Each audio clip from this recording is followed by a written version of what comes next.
అసలు మీ ఇంట్లో ఏం జరిగిందిరా? ఏం లేదు మా నాయన ఎప్పుడు నన్ను తిడతా ఉంటాడు అమ్మా. నా మగం చూస్తే మా నాయనకి ఏం సరిపోదు. పెద్దోళ్ళు చెప్పిన మాట ఇన్నల మహేశ. పెద్దోళ్ళు ఎందుకు చెప్పేది? నీకోసమే కదా. అన్నా ఏం తమ్ముడు? 100 రూపాయలు డబ్బులు ఉంటాయి అన్నా. 100 రూపాయలు డబ్బులా? ఎందుకు తమ్ముడు నీకు 100 రూపాయల డబ్బులు? మా నాన్న బుక్స్ కొనుక్కోమని 100 రూపాయలు ఇచ్చింటే నేను గేమ్ ఆడి పోగొట్టేసిన అన్న. అందుకే డబ్బులు అన్న 100 రూపాయలు ఉంటే. చూసినావారా, పెద్దోళ్ళ మాట వినకుండా పోతే ఏం జరుగుతుందో?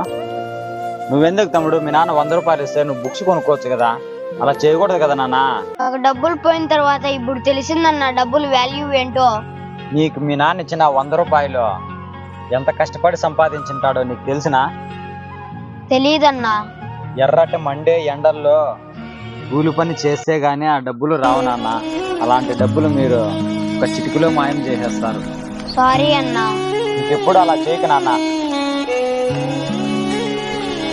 అడుగుతానే 100 ఇచ్చినందుకు థ్యాంక్స్ అన్నా. మామ, మా నాయన నన్ను ఎందుకు తిడతాడో నాకు ఇప్పుడు అర్థమైంది మామ. అర్థమైంది కదా? అదే సార్లే, పెద్దోళ్ళు చెప్పేది ఖచ్చితంగా వినాలా. నిలిచే నాన్న వదిలేసా